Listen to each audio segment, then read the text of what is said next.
Shalom. Before I begin this video, I want to give all praise, honor, and glory to Yahweh, Bahashim Yahushai, Bahashim Ruach HaKodesh. Also as well, double honors to the apostles and the elders of Great Millstone that continually reveal well to this very day. That is continually feeding the flock through the spirit and power of Yahweh, Bahashim Yahushai.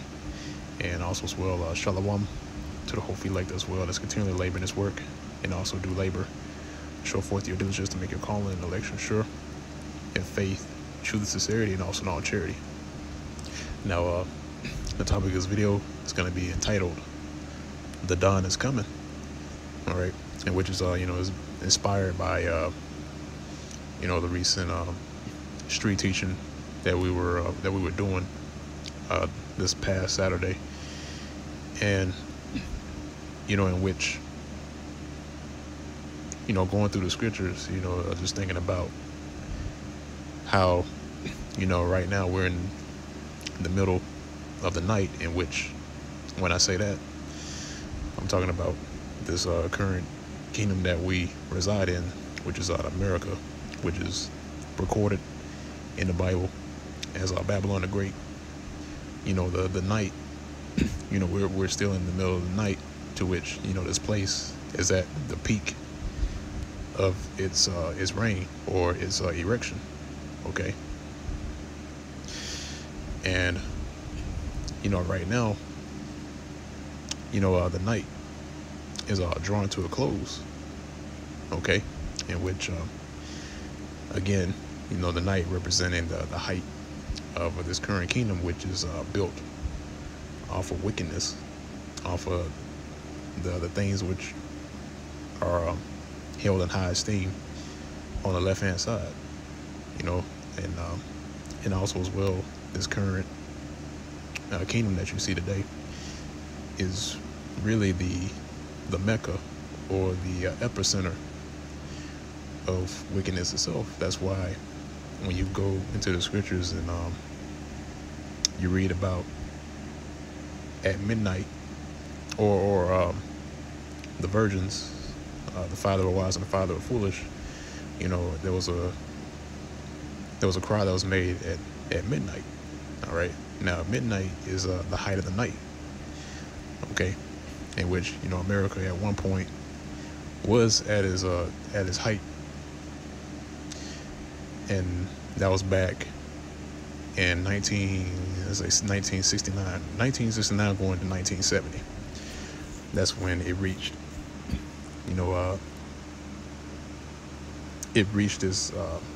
reached the highest glory on the planet Earth.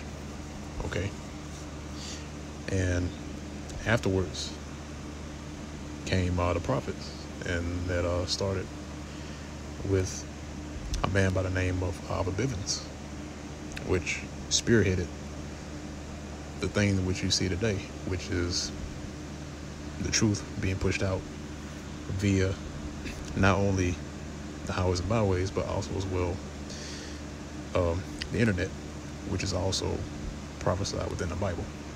Okay, but like with nighttime, the night only have so long for it to continue. There's a certain time to where you have nighttime, and it only lasts for so many hours, and then afterwards comes the day. Okay, and that day represents the complete decline and downfall of this current kingdom and the ushering in of the kingdom to come, which is the kingdom of Yahweh Bahashim Yahushai. Okay, so I'm gonna go ahead and hop into the precepts. I'm not gonna make this too long. Let me grab this first.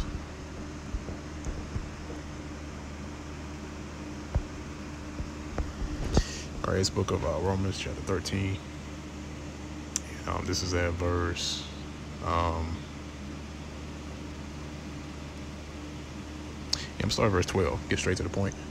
Romans chapter 13 verse 12, it says, "The night is far spent, the day is at hand. Let us therefore cast off the works of darkness, and let us put on the armor of light." Okay, so like it says here, the night is far spent. You know, the night has reached its end point. Okay, and also says here that the day is at hand. Okay, now there's another precept. Yep. Let me see if I can grab it real quick.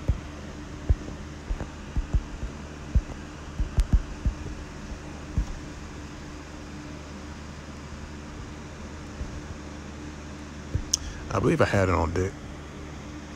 I'll get it here.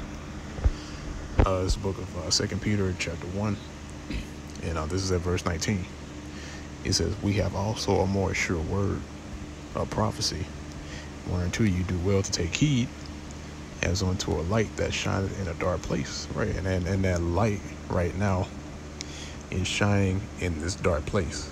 Okay, in which that dark place, within a dark place, you don't know what's lurking.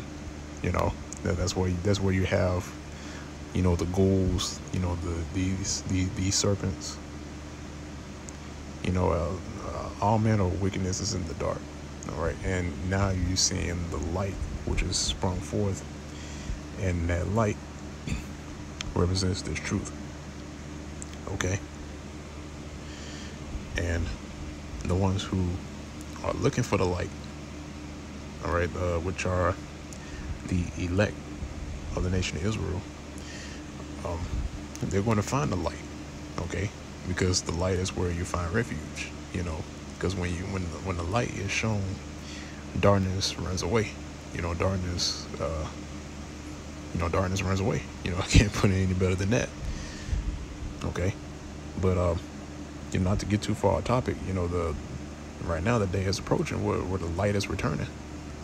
Okay, and also as well, in the nighttime, when it gets way late in the night, and it gets to the point to where it's the sky starts to get brighter and brighter as time continues, into eventually you see the sunrise. Okay, and that's what you see, especially with this truth, because you see the men of the Lord now. The camps that you see today, that they're springing up everywhere. Okay, and that's just showing you that right now the night is disappearing, and the light is starting to make itself known. Okay, to the point to where you're going to witness the sun rising, in which that sun, right, I'm going to continue reading in the same verse. 2 Peter chapter 1, verse 19. I'm going to start from the top again. It says, "We have also a more sure word of prophecy, whereunto you do well to take heed, as unto a light that shineth in a dark place, until the day dawn, and the day star," right? The day star arise in your hearts. Okay, so the day star, who's the day star? The day star is who these people are going to call Jesus, or the J-Man, in which his true name in ancient Hebrew is Yahushai. Okay, that's his true name. Okay, and like the scriptures say, there's no other name under heaven whereby we must be saved. Okay, so again, this light right now is shining in a dark place, and right now the day is dawning, and the day star is arising. Yeah, the day star is arising. Which again, Yahushua is now being risen back up. Okay, but go ahead and hop back. So back at Romans chapter 13, verse 12, it says, "The night is far spent, the day is at hand. Let us therefore cast off the works of darkness, and let us put on the armor of light." Okay. Now, let's see. Yeah, I had it on deck. Okay. Yeah, 2 Peter.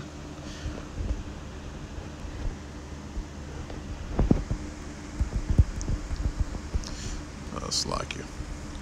I had another precept that I wanted to grab.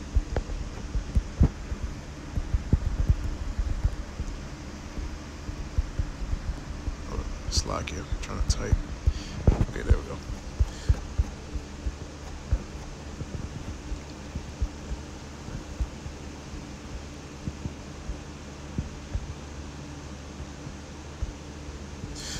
All right. Yeah, this is what I was speaking about earlier concerning the darkness, right, and what was lurking in the dark.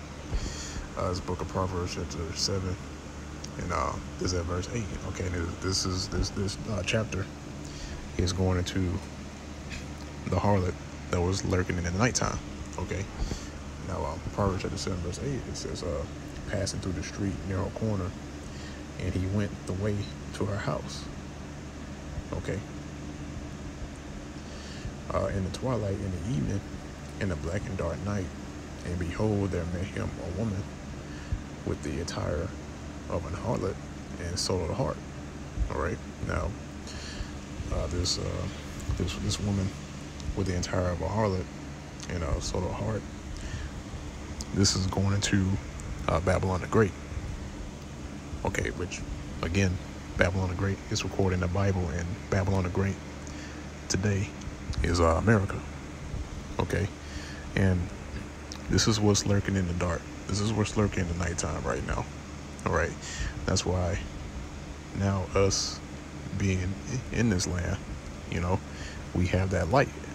That light right now is protecting us from the things which are going on in the dark. Okay, so that's why we have this light. We have this light so that we can stay away from this woman, right? Which again is Babylon the Great. Let me see if I can get another precept. There's another one I was just thinking about.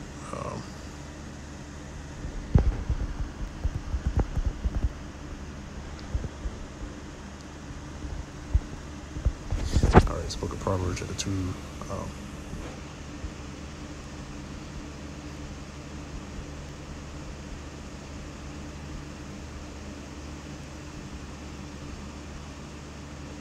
Yeah, I'm starting at verse 11. Then I'm gonna go down to verse 16, which verse 11 puts it into context. This book of Proverbs chapter 2, verse 11. It says, "Discretion shall preserve thee; understanding shall keep thee." Okay, verse 16. Right, it's talking about discretion and understanding. It really is talking about this wisdom. Okay. Now go down to verse 16. It says, "To deliver thee from the strange woman." All right, that's the harlot. That's that's that harlot that was in the black and dark night. Okay. Even from the stranger which flattereth with her lips. All right, and this is what this land does. You know, it flatters you with the lips. In other words, you know, speaking sweet, smooth words, and making this place as, you know, the place to be, you know, a place where you can have all your freedoms and do whatever you want to do. But, you know, which sounds sweet to the ear, but like it says here, you know, this is known as the strange woman. Okay. Even though, you know, this, Babylon the Great, which is the harlot, you know, is flattering with her lips, but yet she just like a strange woman, which, you know, a strange woman is going to lead you down the path of death. Okay. And you already know what the scripture is speaking about when it speaks about the strange woman. And also as well the ones who are of a strange people, because the other nations, you know, they, you know, worship their own false god, which are, you know, just idols. But you have this place, which is Babylon the Great, being a mixture of all of those things which I'm mentioning. You know, the idols, you know, worship of false gods. So, you know, everything under the sun. All right. But, you know, again, like I mentioned earlier, you know, this truth, this wisdom is our light, and is protecting us from the strange woman. You know, basically the strange things which are lurking in the dark. Okay, and the day star, which is represents the dawn approaching. You know, he's coming back. He's coming back to deliver us and bring back the day and bring everything back to light again. Okay, but I'm gonna go ahead and end off on that note. The Lord's word was indeed edifying to the elect of the nation of Israel. Till next time, once again, I want to give all praise, honor, and glory to Yahweh, Ba'ashem Yahushai, Ba'ashem Rakakwadash. Double honors to the apostles and the elders of Great Millstone, and continually rule their world to this very day. Let us continue to feed the flock through the Spirit and power of Yahweh, Ba'ashem Yahushai. And also as well, Shalom to the whole elect as I continue to labor in this work and also do labor. Show forth your diligence to make it calling, and election sure, and faith, and truth, sincerity, and also in all charity. And with that, I'm going to say Shalom.